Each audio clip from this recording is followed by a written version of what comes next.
Honored to have Jesse Quinn in the studio this morning from Constructing a Brighter Future. They are trying to fight homelessness here in Lane County. Jesse, good morning, and thanks for coming in, man.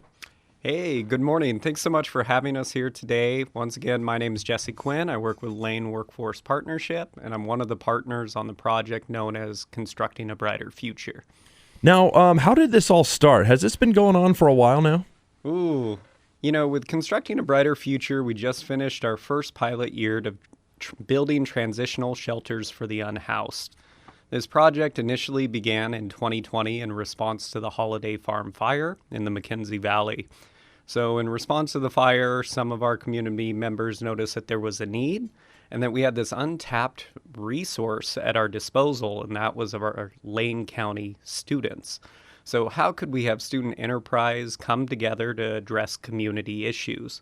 In wake of the 2020 Holiday Farm fire, we had students building sheds for families who were impacted by the wildfire itself. In that first year, students built about 54 sheds for residents in the McKenzie Valley. And we started thinking, gosh, we could really grow this program into something larger.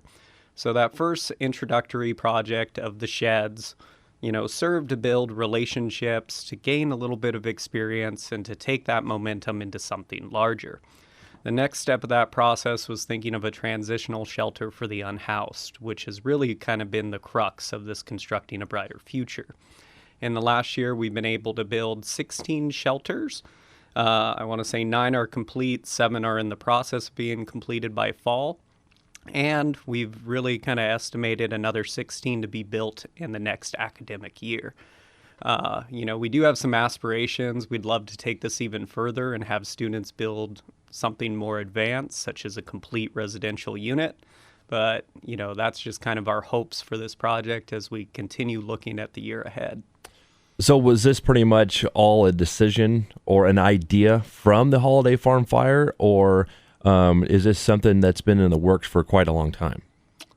I think it was just something where we looked around the room and we recognized our skill sets, and we also saw the issues facing our community and really used that as our jumping off point.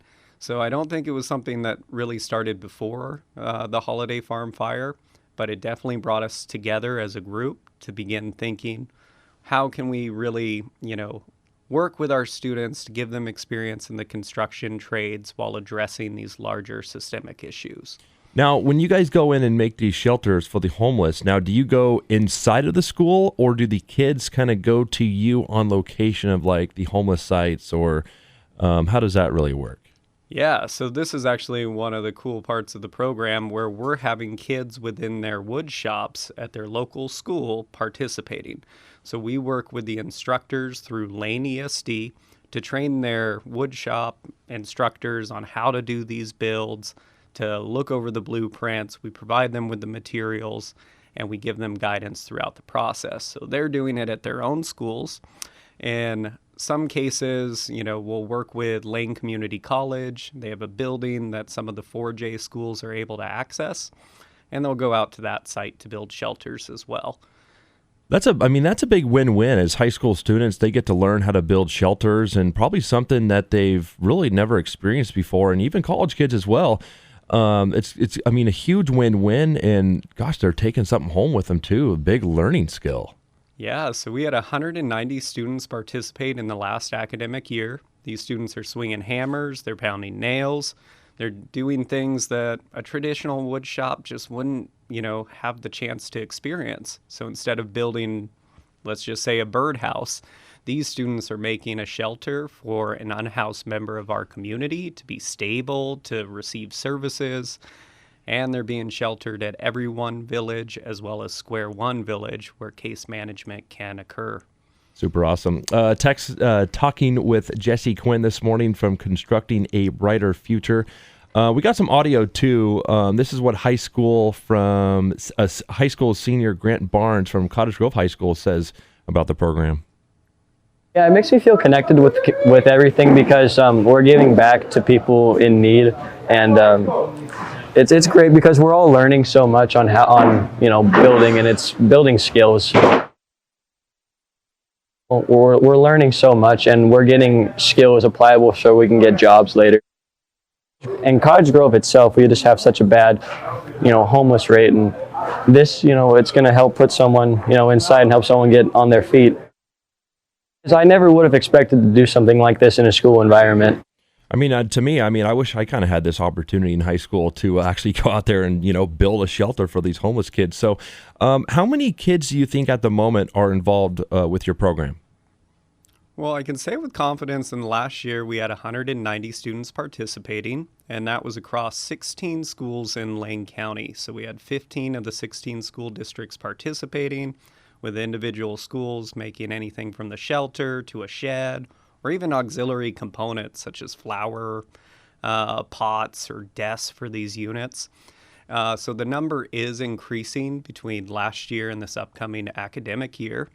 But, just as you heard in the video, these students are incredibly proud of the work that they're, doing in their classrooms, that experience that they're gaining, and the exposure to the construction trades.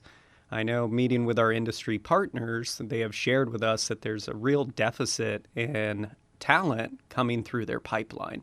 So this program is sparking interest.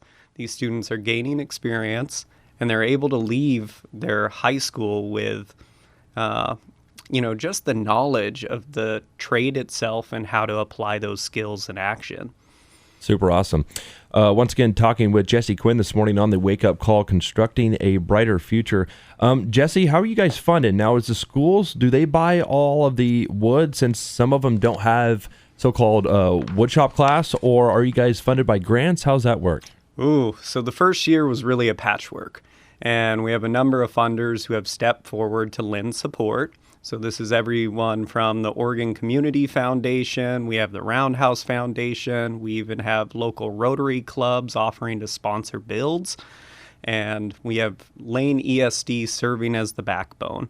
So Lane Education Service District, they're really, the one who is helping coordinate all of these efforts to work with the teachers, to look at the liabilities and, exposure to students, as well as any of the transportation needs.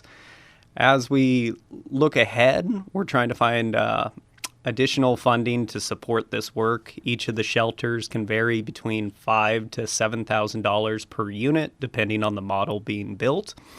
And so it does come with quite a cost. And, that's part of the reason why we're here today. Donations can be made through the Lane CTE website to support this initiative. And we hope people check it out. Will you give out that website if you know it by hand?